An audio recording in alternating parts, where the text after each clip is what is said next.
Hari pun mulai gelap, saya memutuskan untuk mandi, berharap semua rasa capek yang saya rasakan hilang. Setelah saya selesai mandi, saya pun keluar dan merasa terkejut lantaran saya melihat semua gorden dan jendela terbuka.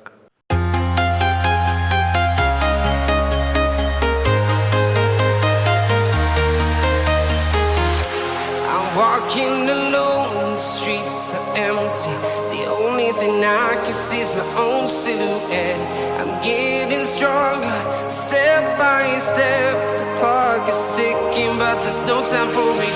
Selamat malam, kembali lagi di channel Joni Purnomo. Kali ini saya akan mencoba membaca tentang kejadian seram di sebuah hotel. Ditulis oleh Mia Kamila. Saya sendiri mengalami kejadian seram saat bermalam di hotel. Percaya nggak percaya sih, tapi bahwasannya hal tersebut memang ada.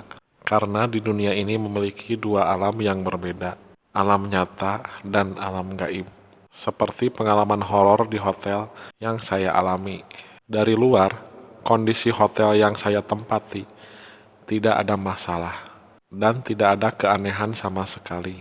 Tapi entah kenapa, saya merasa agak aneh ketika kaki melangkah masuk ke dalam lobi. Saya hanya berpikir bahwa kondisi badan saya lelah karena capek setelah melakukan beberapa aktivitas. Setelah mendapatkan kunci kamar, saya pun bergegas menuju kamar untuk istirahat. Tapi tetap saja saya masih merasa tidak enak badan. Saya mencoba merebahkan badan sejenak di kasur dan kemudian berniat untuk membersihkan badan. Hari pun mulai gelap, saya memutuskan untuk mandi, berharap semua rasa capek yang saya rasakan hilang. Setelah saya selesai mandi, saya pun keluar dan merasa terkejut lantaran saya melihat semua gorden dan jendela terbuka, sehingga angin pun dengan bebas masuk ke dalam kamar. Karena sudah maghrib, saya pun bergegas menutupnya.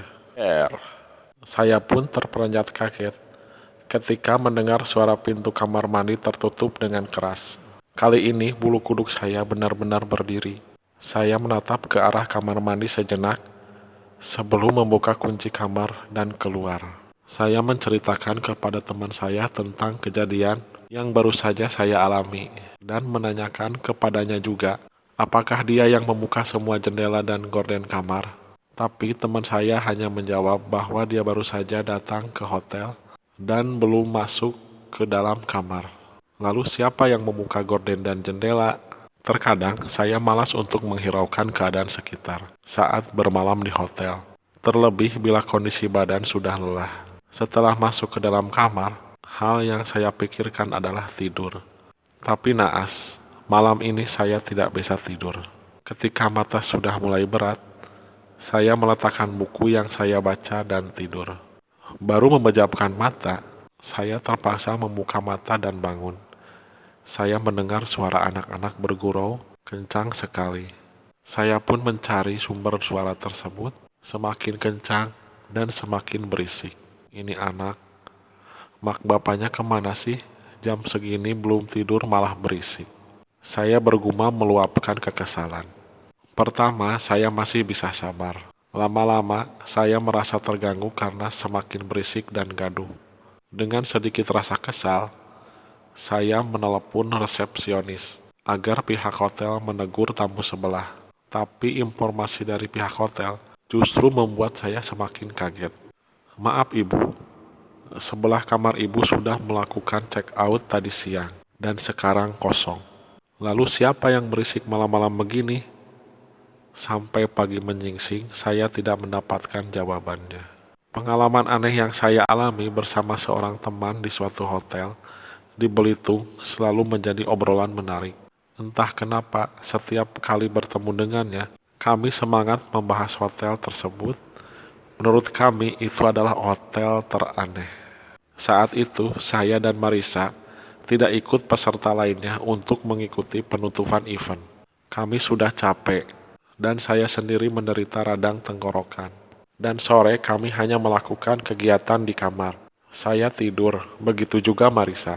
Sekitar jam 10 malam, saya terbangun dan saya mendapati Marisa sedang memainkan smartphone miliknya. Kami pun mengobrol, dan saya mengajak dia untuk keluar ke lobi karena bosan di kamar.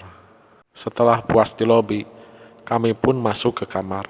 Malam itu, pada saat kami masuk ke kamar, rupanya saya sudah terlelap sejak badan saya menyentuh kasur. Sementara Marisa justru tidak bisa tidur dan berusaha tidur sambil bermain handphone. Namun, tiba-tiba terlihat sosok warna putih berada tepat di bawah kaki saya, berdiri dengan rambut panjang yang terurai dan posisi kepala menunduk. Sontak, Marisa pun kaget dan teriak. Tapi saya tidak merespon teriakannya dan masih terlelap dalam tidur. Ibarat mimpi buruk, dia pun segera memejamkan mata dan komat-kamit membaca doa-doa. Malam itu seolah menjadi malam terburuk untuk Marisa, dan rasa aneh yang saya rasakan sejak menempati kamar tersebut pun terjawab sudah.